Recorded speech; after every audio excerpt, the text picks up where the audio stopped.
Berapa lama Anda bisa bertahan di planet-planet ini? Suatu hari, kita akan dipaksa untuk meninggalkan bumi. Matahari kita akan terus mengembang, memaksa kita untuk melarikan diri dari tata surya. Ini adalah takdir yang tidak terhindarkan, yang akan terjadi dalam miliaran tahun, kecuali umat manusia mempercepat prosesnya dan menghancurkan planet kita sebelum alam menyelesaikan siklusnya. Ini adalah salah satu alasan yang membuat para ilmuwan mencari eksoplanet dan tempat perlindungan kosmik yang mungkin. Tetapi apakah ada tempat yang mirip dengan bumi? Bayangkan misalnya, bagaimana rasanya menghabiskan satu hari di planet lain di tata surya kita. Mari kita eksplorasi Merkurius. Saat menginjakkan kaki di Merkurius, Anda akan merasakan gravitasi yang berkurang. Berat badan Anda tetap sama, tetapi Anda akan merasa jauh lebih ringan. Ini terjadi karena Merkurius adalah planet terkecil di tata surya kita. Terletak hanya 58 juta kilometer dari matahari. Ia adalah dunia berbatu. Meskipun dekat dengan bintang, Merkurius masih memiliki elemen volatil, terutama terdapat di atmosfernya yang tipis, terdiri dari oksigen,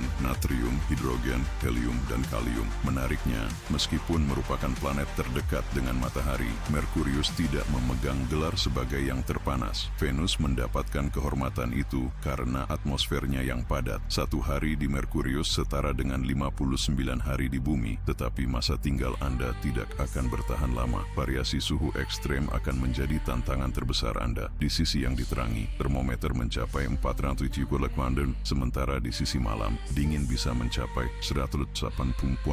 Satu-satunya kesempatan Anda adalah menemukan zona peralihan, tetapi jangan berpikir untuk mencobanya. Atmosfer yang tidak ada akan membuat pernapasan menjadi mustahil. Atmosfer Merkurius yang unik tidak akan memungkinkan Anda bertahan hidup lebih dari 2 menit. Mungkin sebaiknya pertimbangkan kemungkinan di Venus. Pertama-tama, saya harus memperingatkan, meskipun kebosanan bukanlah masalah di sana, mungkin akan terasa seperti itu, karena satu hari di Venus setara dengan 243 hari di bumi. Benar sekali, gerakan rotasi Venus membuat planet ini menyelesaikan satu putaran pada porosnya dalam 243 hari, menurut kalender kita. Bersiaplah juga untuk panas yang ekstrim, karena seperti yang disebutkan sebelumnya, Venus memegang gelar sebagai planet terpanas di tata surya, dengan suhu tertinggi mencapai 470 derajat yang mengesankan. Dengan kata lain, upaya pendaratan apapun akan membutuhkan pesawat luar angkasa yang sangat tahan lama. Jika tidak, pesawat itu akan hancur berkeping-keping. Bahkan jika kita berhasil turun ke permukaan, bernapas akan menjadi tantangan langsung. Konsentrasi karbon di atmosfer Venus sangat tinggi, sekitar 154.000 kali lebih tinggi daripada di bumi. Lebih buruk lagi, awan terdiri dari asam sulfat yang memberi mereka warna kuning khas itu. Dan jangan lupa, asam sulfat sangat beracun, membuat ide untuk menghuni planet ini sepenuhnya tidak mungkin. Pada praktiknya, paparan terhadap atmosfer Venus akan berakibat fatal dalam hitungan detik. Mars, di sisi lain, sering dilihat sebagai rumah masa depan kita. Tapi apakah itu benar-benar mungkin? Mungkin, asalkan kita melakukan beberapa adaptasi signifikan pada atmosfernya. Sebagai permulaan, ada satu keuntungan. Di Mars, satu hari berlangsung sedikit lebih dari 24 jam, membuat persepsi waktu sangat mirip dengan yang kita kenal. Namun, atmosfernya yang tidak ramah akan mematikan karena sebagian besar terdiri dari karbon dioksida, nitrogen, dan jumlah minimal oksigen serta uap air. Akhirnya, namun tidak kalah penting, sangat penting untuk menganalisis kondisi termal di Mars. Planet merah ini sangat dingin, dengan suhu rata-rata 62 degree. NASA sudah mengevaluasi persyaratan untuk konstruksi yang layak huni agar manusia dapat bertahan hidup di permukaan Mars. Pada tahun 2016, 6 perusahaan mulai mengembangkan konsep untuk habitat potensial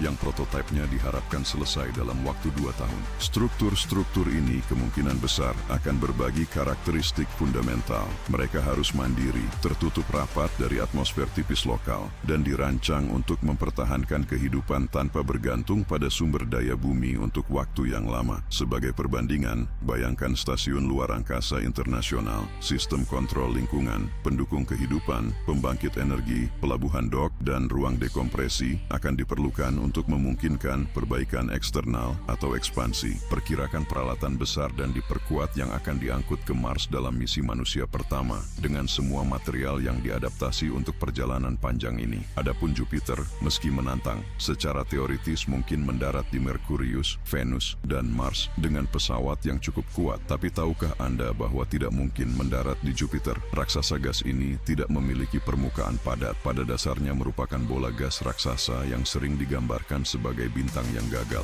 Masanya melebihi gabungan semua planet lain di tata surya tanpa dasar batuan apapun. Atmosfernya terutama terdiri dari hidrogen, helium, serta awan turbulen amonia dan es air. Satu-satunya pilihan kita adalah mengorbit atau melakukan terbang lintas, seperti yang dilakukan pesawat Juno dalam jalur kutubnya. Jupiter berputar sangat cepat, menyelesaikan satu hari dalam sekitar 10 jam bumi. Dan bintik merah terkenal itu adalah badai kolosal, begitu luas sehingga melebihi diameter planet kita. Mungkin terdengar luar biasa, tetapi itu dikenal sebagai bintik merah besar. Jika Anda jatuh ke Jupiter, Anda akan cepat menemukan atmosfer padat yang bertindak sebagai penghalang yang tidak dapat ditembus. Meskipun demikian, itu tidak akan mampu menghentikan Anda sepenuhnya. Dalam sekitar 3 menit, Anda akan mencapai puncak lapisan awan pada kedalaman 250 km.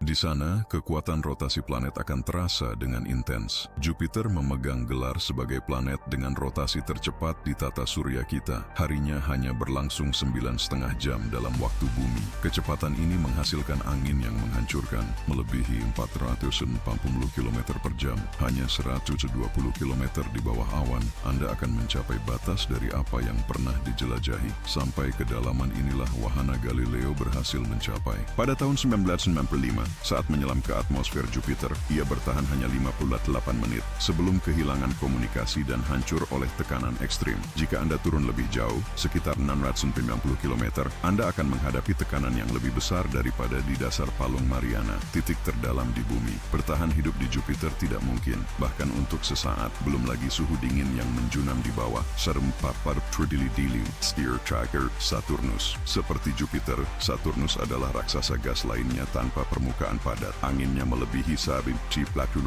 km per jam, membuat bertahan hidup tidak mungkin. Tetapi bahkan jika Anda bertahan, Anda perlu bernapas. Dan disitulah tantangan sebenarnya berada. Atmosfernya, yang sebagian besar terdiri dari hidrogen dan helium, sama sekali tidak layak huni bagi manusia. Namun, jika Anda mencari cuaca yang lebih hangat atau tempat pensiun yang nyaman, mungkin perlu mempertimbangkan bagian dalam Saturnus. Meskipun merupakan dunia es yang terletak 1,4 miliar kilometer dari matahari, intinya sangat panas. Bagaimana dengan mencari keberuntungan di salah satu bulannya? Ambil Enceladus sebagai contoh. Satelit beku ini memikat dunia ketika pesawat luar angkasa Cassini milik NASA menangkap geysernya menyemburkan air ke ruang hampa udara. Semburan ini berasal dari lautan cair bawah permukaan, tersembunyi di bawah permukaan bulan yang retak ini. Selama melintasi semburan Enceladus antara 2008 dan 2015, Cassini mengidentifikasi dengan spektrometernya berbagai molekul organik, bahan penting untuk kehidupan yang berasal dari lautan bulan tersebut. Pesawat luar angkasa ini juga mendeteksi hidrogen molekuler, karbon dioksida, metana, dan partikel batuan yang bercampur dalam semburan. Lagi pula, siapa bilang kita harus terbatas pada planet saja? Sebuah bulan bisa menjadi rumah kita berikutnya. Sekarang, menuju Uranus. Di sana, satu hari berlangsung sekitar 17 jam. Tidak terlalu berbeda dengan kita. Tentu, mendarat di sana masih mustahil, dan menyelam ke atmosfernya berarti menghadapi sesak napas. Namun, jika Anda bisa masuk ke dalamnya, Anda akan terkejut dengan langit biru yang mirip dengan planet kita. Namun biru Uranus menipu. Warna tersebut berasal dari konsentrasi metana yang mematikan. Helium, metana, dan hidrogen membentuk campuran yang tidak ramah bagi atmosfer yang layak huni. Dan antara kita, jika kamu cukup dekat untuk mencium baunya, kamu akan mendapat kejutan tidak menyenangkan. Aroma telur busuk. Jika kamu selalu bermimpi tentang musim panas yang tak berujung di bumi, mungkin kamu harus pertimbangkan pindah ke Uranus. Di sana, musim itu berlangsung sekitar 41 tahun. Namun, saat mengamati langit dengan teleskop dari rumah barumu, kamu mungkin melihat titik biru pucat di kosmos, bumi, dan siapa tahu merasa sesak di hati. Lebih buruk lagi, perjalanan pulang untuk mengunjungi teman-teman, bahkan dengan kecepatan jalan biasa, akan memakan waktu tidak kurang dari 43 juta jam. Terakhir namun tak kalah penting, kita punya Neptunus. Bagaimana rasanya bertahan di dunia ini? Mari mulai dengan yang jelas. Di Neptunus tidak ada permukaan. Yang ada hanyalah bagian dalam. Ia adalah raksasa gas tanpa tanah yang kokoh. Untuk bertahan, kamu tidak bisa turun terlalu dalam. Panas dan tekanan akan sangat kejam. Kamu harus mengumpulkan semua yang esensial untuk menghadapi lingkungan yang tidak bersahabat. Udara, air, makanan, energi, sistem pembuangan limbah, dan sesuatu untuk menahan tekanan eksternal atau internal jika kamu berada di lapisan atmosfer yang lebih tinggi.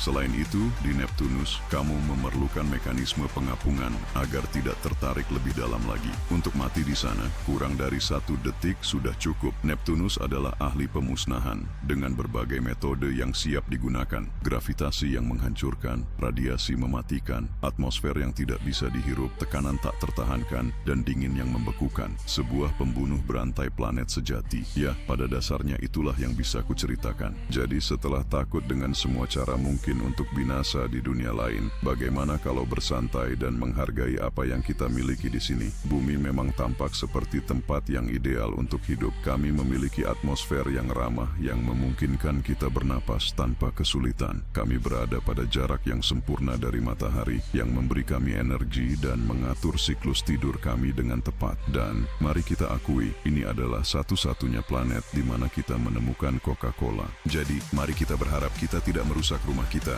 karena jika kita melakukannya, alternatif yang layak tidak akan begitu dekat. Para ilmuwan, tentu saja, sedang meneliti topik ini. Tetapi bahkan jika kita menemukan sebuah eksoplanet dengan kondisi ideal untuk menopang kehidupan, tantangannya adalah bagaimana mencapainya dalam waktu yang layak. Pada akhirnya, semuanya bermuara pada kemajuan teknologi, dan kita hanya bisa menunggu sampai muncul solusi yang brilian. Sementara itu, satu-satunya tindakan bijak adalah merawat dunia kita sendiri dengan hati-hati. Terima kasih telah mengikuti.